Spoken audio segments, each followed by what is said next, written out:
আসসালামু আলাইকুম। নারায়ণগঞ্জ কিচেনে আপনাদের সবাইকে স্বাগতম।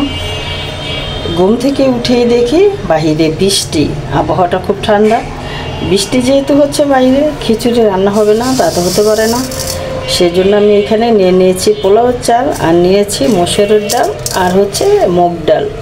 তো সব কিছু একসাথে মিশিয়ে খিচুড়ি রান্না করব, আর সাথে রয়েছে গরু মাংস। তো ভিডিওটা প্রথম থেকে শেষ পর্যন্ত দেখবেন, আশা করছি ভালো লাগবে।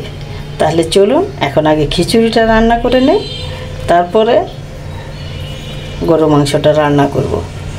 ডাল সব কিছু একসাথে ধুয়ে বসিয়ে দিয়েছি। এটা আগে এই খিচুড়িটা আগে বলক চলে আসুক, তারপর আমরা সব মশলা অ্যাড করব। এখন চলুন গরু মাংসটা রান্না করা শুরু করে দিই। সাথে থাকুন, কীভাবে গরু মাংসটা রান্না করি সেটাও শেয়ার করব। গরু মাংস রান্না করার জন্য আমি চুলাতে একটা পাতিল বসিয়ে দিয়েছি। তেল দিয়ে যে গরম মশলাগুলো সুন্দর করে ভেজে, তেজপাতা দিয়ে দিয়েছি, পেঁয়াজগুলো আগে লাল লাল করে ভাজবো, তারপরে সব মশলাগুলো অ্যাড করবো। পেঁয়াজটা সুন্দর করে ভেজে নিয়েছি। আমি এখানে আদা, রসুন, এই যে ধনিয়ার গুঁড়া, জিরা বাটা, মরিচ, হলুদ সব কিছু দিয়েছি। এখন মশলাটা একসাথে সুন্দর করে কষিয়ে নেব।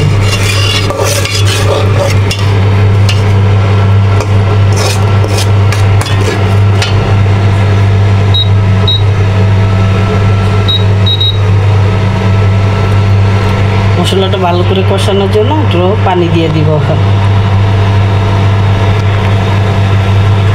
এই তো আমার মশলাটা সুন্দর করে কষানো হচ্ছে।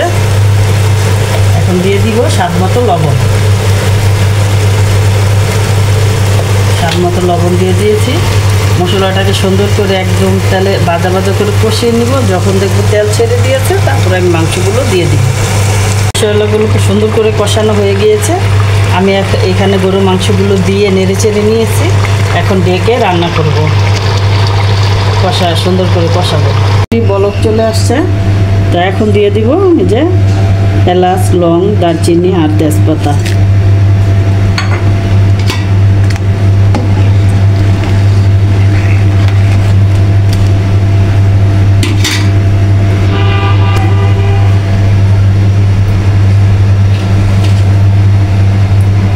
দিয়ে দিচ্ছি স্বাদ মতো লবণ।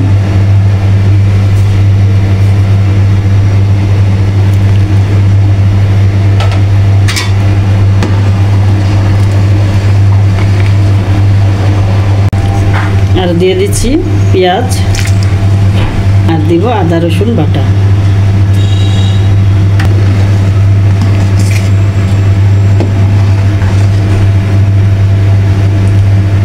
আদা রসুন বাটা দিলে সুন্দর একটা গ্রাম আসে।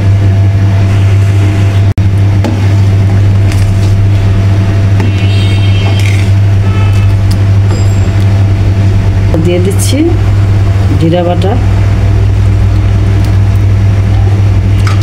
যেহেতু খিচুড়িটা সাদা রান্না হবে, কোনো হলুদ মরিচ এখানে দিব না, শুধু কাঁচা মরিচ দেওয়া হবে কয়েকটা। কাঁচা সাদা খিচুড়িটা খেতে কিন্তু খুবই ভালো লাগে।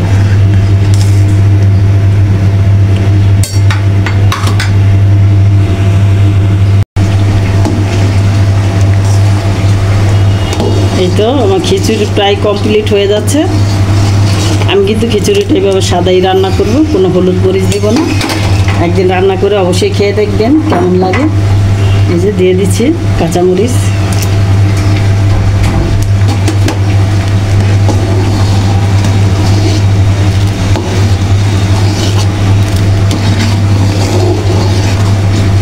আর একটু হয়ে গেলে ঘি দিব।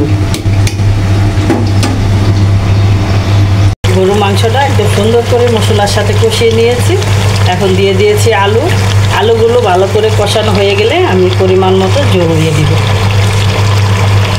তো আমার খিচুড়ি রান্না কমপ্লিট।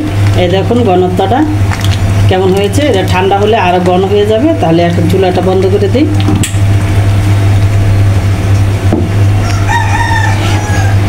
বন্ধ করে দিয়েছি। এখন দিয়ে দিব ঘি। খিচুড়িতে ঘি দিলে কিন্তু সুন্দর একটা ফ্লেভার আসে, খেতেও স্বাদ লাগে। তো দিয়ে দিচ্ছি ঘি।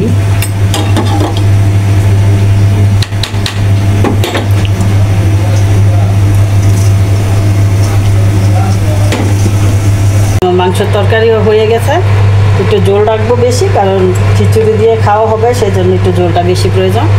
তাই এখন ভাজা জিরার গুঁড়া দিয়ে আমি চুলাটা বন্ধ করে দিয়েছি।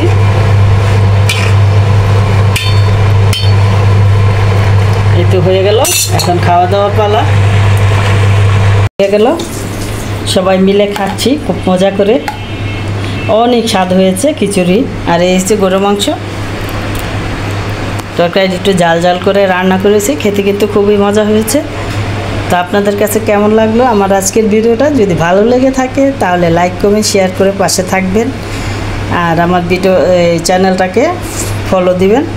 তো আজকের মতো এখানেই, দেখা হবে পরবর্তীতে নতুন কোনো রেসিপির সাথে। আল্লাহ হাফেজ।